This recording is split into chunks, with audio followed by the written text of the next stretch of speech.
Hello दोस्तों, welcome back to our YouTube channel. तो दोस्तों आज के आज एक और नई वीडियो में आपके साथ। तो दोस्तों आज हम इस वीडियो में आपके लिए विज्ञान का सॉल्यूशन कराएंगे जो 29 फरवरी 2024 में आज पेपर हुआ है, उसका सॉल्यूशन अभी हम कराने वाले हैं। तो दोस्तों अब देख सकते हैं ये है कोड 824 IAM, ठीक है। 2024 विज्ञान का पेपर है, देख सकते हैं 3 घंटे 15 मिनट का समय था। अब पहला क्वेश्चन निकालते हैं दोस्तों और देखते हैं इसके टिक। जो बहुविकल्पी क्वेश्चन दे रखे हैं उनमें आपके कितने कौन कौन से क्वेश्चन सही हैं, ठीक है। तो दे रखा पहला क्वेश्चन, किसी अवतन दर्पण पर आपतित प्रकाश किरण दर्पण से परावर्तन के उपरांत अपने मार्ग से ही वापस आ जाती है। यह किरण मुख्य अक्ष पर प्रतिच्छेद करती है तो वक्रता केंद्र पर करती है दोस्तों। इसका राइट आंसर था ऑप्शन नंबर सी, ठीक है। अगला प्रश्न देखते हैं दोस्तों। अगला प्रश्न है, एक लेंस वस्तु की स्थिति विशेष के लिए आभासी सीधा व आवर्धित प्रतिबिंब बनता है। लेंस होगा दोस्तों कैसा? उत्तल लेंस। सीधे के लिए कौन सा होता है दोस्तों? उत्तल लेंस होता है, ठीक है। अगला क्वेश्चन है आपका, नेत्र लेंस की फोकस दूरी में परिवर्तन किया जाता है। नेत्र लेंस की फोकस दूरी में परिवर्तन किया जाता है, ये कौन सा दोस्तों? पश्चामी मांसपेशियों द्वारा। ऑप्शन नंबर डी इसका राइट आंसर है।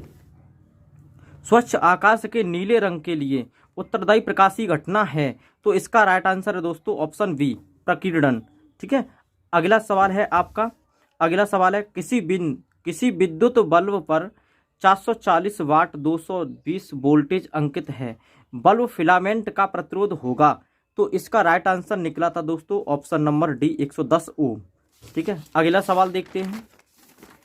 अगला सवाल है दोस्तों, विद्युत परिपथ में प्रयुक्त होने वाले कुछ अवयवों के संकेत चिन्ह स्तंभ ए में दिए गए हैं। स्तंभ बी में दिए गए नामों से सुमिलित कर सही विकल्प का चयन कीजिए। इसका राइट आंसर था ऑप्शन ए, ठीक है दोस्तों। आप लोग बताना है कमेंट में कि आपके कितने 20 में से क्वेश्चन सही गए हैं, ठीक है। अगला क्वेश्चन दोस्तों, 7वां क्वेश्चन दे रखा है, किसी धारावाही परिनालिका को स्वतंत्रता पूर्वक लटकाने पर सदैव स्थिर होगी तो ये होगी दोस्तों उत्तर दक्षिण दिशा में, ठीक है। अगला क्वेश्चन है दोस्तों, अब ये क्वेश्चन आगे तुम्हारे किसके? केमिस्ट्री के, ठीक है। निम्नलिखित में से कौन सी धातु कमरे के ताप पर ठोस अवस्था में नहीं होती है? तो मरकरी है वो, पारा, ठीक है दोस्तों। अगला सवाल देखते हैं, अम्ल एवं क्षारक की अभिक्रिया से प्राप्त होता है लवण। अम्ल और क्षारक की क्रिया कराते तो क्या प्राप्त होता है? लवण तथा जल, ठीक है। अगला क्वेश्चन क्या है? अगला क्वेश्चन है, निम्नलिखित अभिक्रिया ये दे रखी है, इसका राइट आंसर था, ये कौन सी अभिक्रिया है? ये अभिक्रिया अपघटन अभिक्रिया का, ठीक है। ये किसका एग्जाम्पल है? अपघटन अभिक्रिया का, ठीक है। अगला सवाल है दोस्तों, श्रृंखला का गुण किस परमाणु में पाया जाता है? श्रृंखला का गुण किस परमाणु में पाया जाता है? तो श्रृंखला का गुण दोस्तों कार्बन में पाया जाता है। किस में पाया जाता है? कार्बन में पाया जाता है। अगला सवाल दोस्तों देखते हैं। अगला सवाल क्या था? अगला सवाल है, निम्नलिखित में से एल्काइन है। निम्नलिखित में से एल्काइन है तो निम्नलिखित में से एल्काइन है तो एल्काइन क्या है दोस्तों? एल्काइन है ऑप्शन नंबर बी, ठीक है, CH3। एल्काइन में ट्रिपल बॉन्ड आता है और काइन लगा हुआ है तो ट्रिपल बॉन्ड इसी में है तो ये होगा एल्काइन, ठीक है दोस्तों। तो अब देख सकते हैं, ईंधन एवं औषधियों के रूप में उपयोग होता है। अगला क्वेश्चन है, एथेनॉल कौन सा उपयोग होता है? एथेनॉल। इसका राइट आंसर था ऑप्शन नंबर ए। अगले क्वेश्चन की बात करते हैं तो सेक्शन 3 में क्या था? बायोलॉजी के क्वेश्चन है, अब वो देखते हैं। गुर्दे की इकाई जो उत्सर्जन की प्रक्रिया में भाग लेती है तो वो है दोस्तों नेफ्रॉन, ठीक है। अगला क्वेश्चन देखते हैं दोस्तों। अगला क्वेश्चन है, पौधों में जाइलम किसके लिए उत्तरदायी होता है? जल के लिए, जल का वहन करता है ये, ठीक है दोस्तों। अगला सवाल है दोस्तों, अगला सवाल क्या है? अगला सवाल दे रखा है, स्वपोषी पोषण के लिए आवश्यक होती है, ठीक है। क्या है?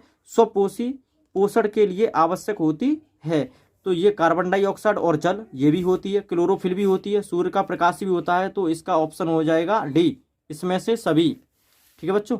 अगला सवाल है, ऑक्सीजन की उपस्थिति में पाइरूवेट का ऑक्सीकरण कोशिका के किस भाग में होता है? माइटोकॉन्ड्रिया में होता है भाई, ये माइटोकॉन्ड्रिया, ठीक है। इसका राइट आंसर हो गया ऑप्शन नंबर सी।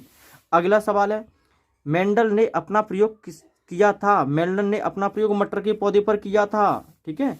अगला सवाल दोस्तों, निम्नलिखित में से कौन ओजोन परत क्षरण के लिए जिम्मेदार मुख्य पदार्थ है? तो ये है कार्बन मोनोऑक्साइड, ठीक है, CO, कार्बन मोनोऑक्साइड। अगला सवाल दोस्तों, अगला सवाल देख सकते हैं। अगला सवाल है, निम्न में से आहार श्रृंखला का निर्माण करते हैं आहार श्रृंखला का निर्माण करते हैं? घास, घास को बकरी खाएगी, बकरी को मानव। ये हो गया ऑप्शन नंबर बी। ठीक है दोस्तों, और ये था दोस्तों खंड बी। खंड बा। अब पार्ट बी में देखेंगे आप लोग, तो ये देख सकते हैं प्रकाश का अपवर्तन की घटना को समझाइए, नेत्र के दीर्घदृष्टि दोष, इसके संशोधन क्या है ये बताना था, उत्तन दर्पण की फोकस दूरी के लिए सूत्र निकालना था।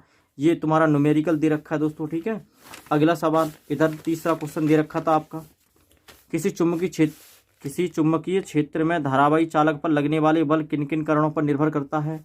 चुंबक तथा धारावाही परिनालिका में अंतर स्पष्ट कीजिए। तो ये एक क्वेश्चन ये आया था। ठीक है, 4 का फर्स्ट में धारावाही चालक से संबंधित चुंबकीय क्षेत्र की दिशा ज्ञात करने के लिए दक्षिण हस्त अंगुष्ठ नियम लिखिए। ठीक है, और ये सीधे धारावाही चालक द्वारा उत्पन्न चुंबकीय क्षेत्र की रेखाओं को दर्शाया गया, ये वाला निकालना। और ये आपको ये निकालना था, क्या निकालना? विभवांतर की गणना करनी थी। ठीक है दोस्तों, और ये क्वेश्चन दे रखा आपका, और ये घरेलू विद्युत परिपथ में प्रयुक्त तारों के नाम व आवरण तारों के रंग लिखिए। तो ये तारों के नाम और आवरण तारों के रंग लिखने थे। ठीक है, और ये केमिस्ट्री का पार्ट है, इसमें IUPAC नाम बताना था, इसका IUPAC नाम बताना था। 2 हैं इनके, दोनों के बताने हैं IUPAC नाम। संयोजन अभिक्रिया का एक उदाहरण देके समझाइए। संतुलित समीकरण।